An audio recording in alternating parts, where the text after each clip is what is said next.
کاروان عقیل موندیم. خلاصه کاروان از ما گذشته رفتن و ما از عقیل اومدیم و این شترمون هم شیرم نمیداد.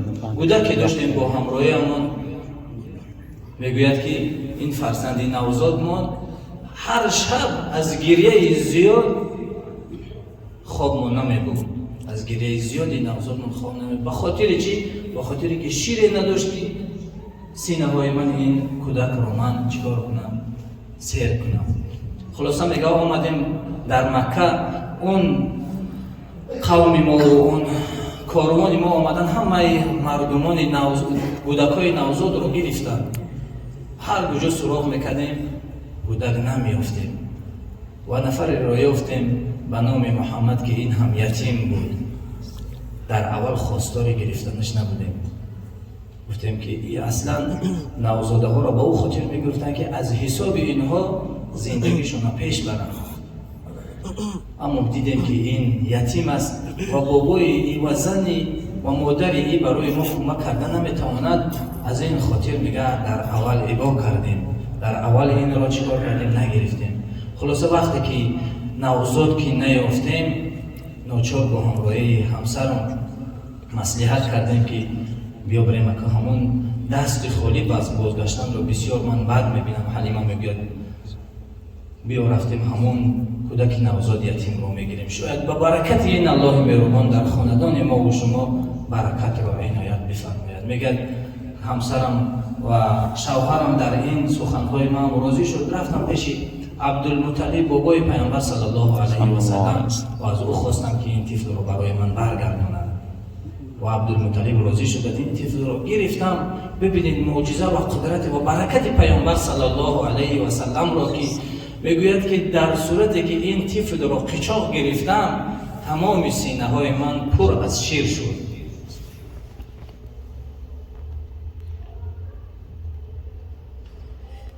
شبها پسرم خواب نمیکرد و این طفل نوزاد محمد میگوید از این پستانهای من خوب سیر کرد و اون طفل نوزادم خوب سیر کرد و شب رو هر دوش خواب کردن.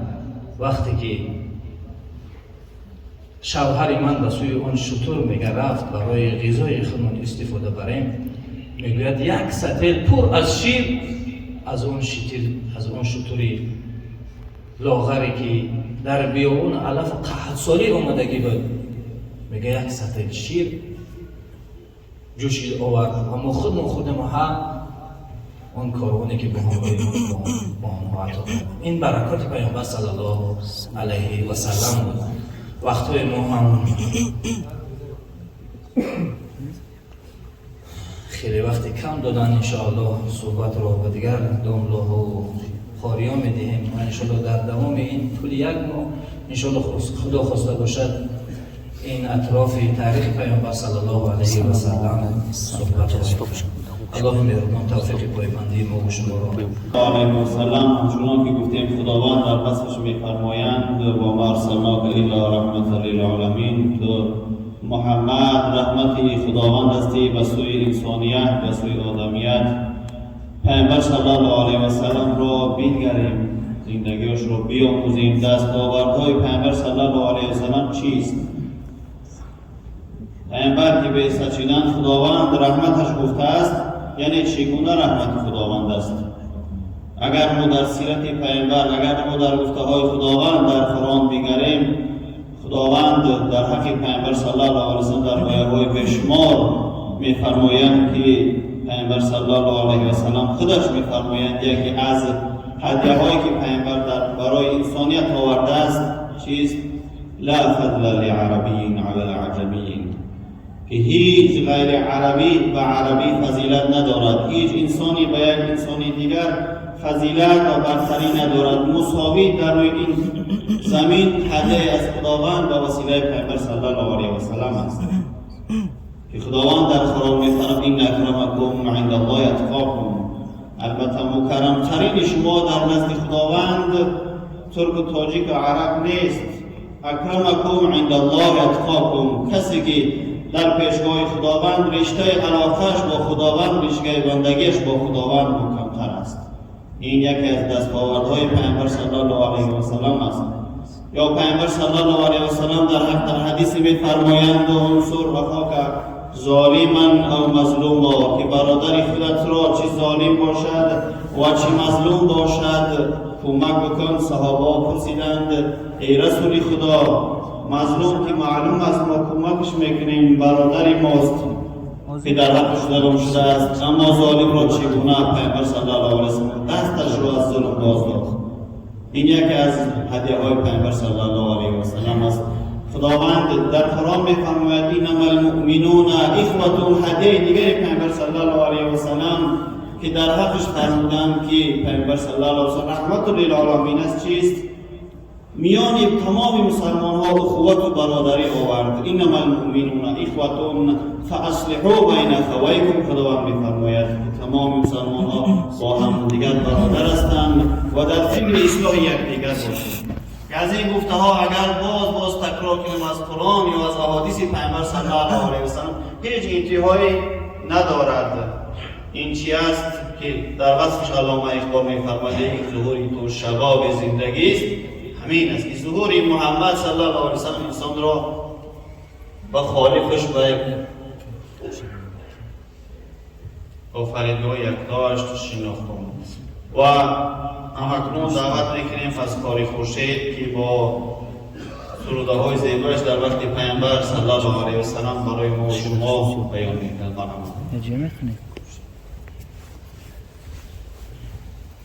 اللهم صل وسلم وزد وبارك على رسول الله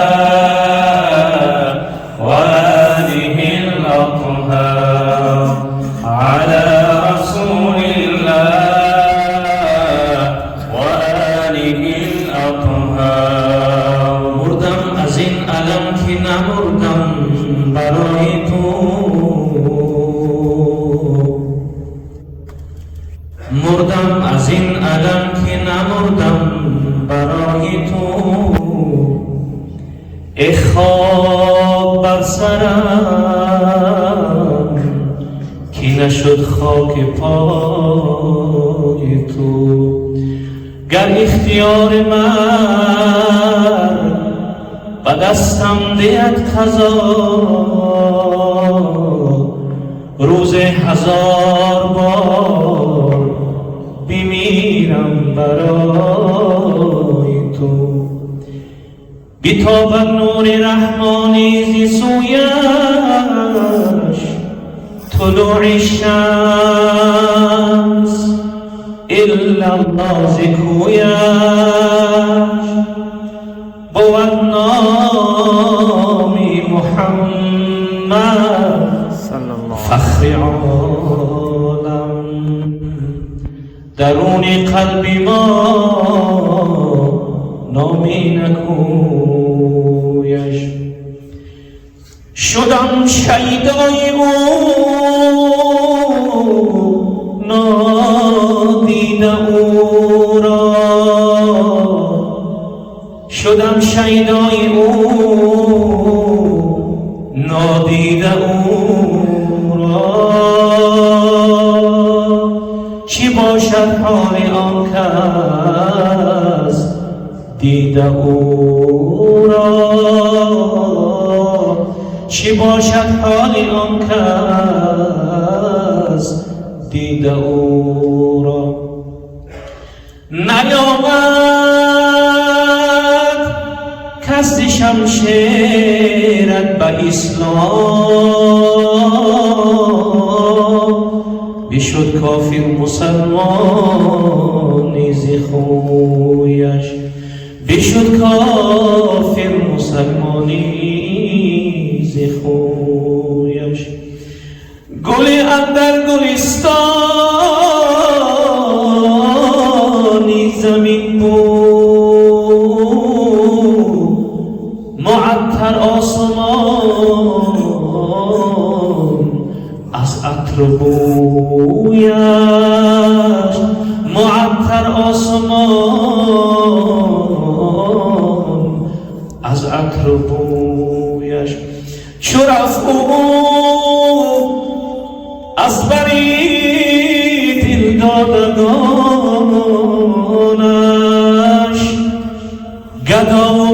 پادشاه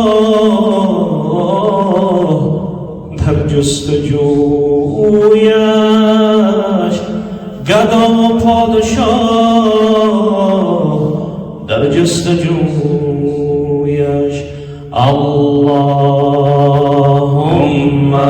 صل وسلم وزد وبارك على رسول الله وآله الأطهار، على رسول الله وآله الأطهار.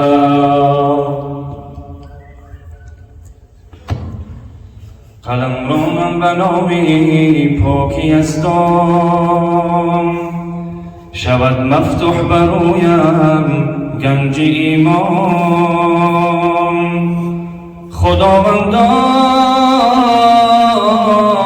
و عقبات نجاتم، به دنیا کن تو پر صبر و ثباتم.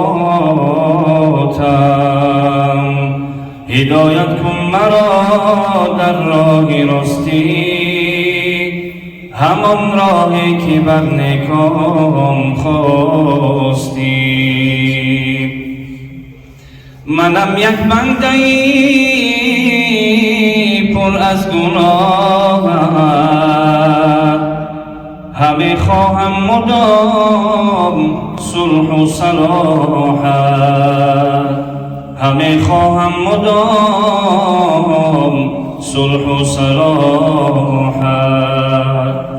رسد هر روز به درگاهی تو هم، ببخشا از کرم یا رب گناهم، ببخشا از کرم یا رب گناهم. در آن نفس که بمیرم که در آرزوی تو باشم، بر آن امید هم جان که خاکی کوی تو باشم. به وقت صبح قیامت که سر از خاک برآرم، به گفتگوی تو خیزم و جستجوی تو باشم.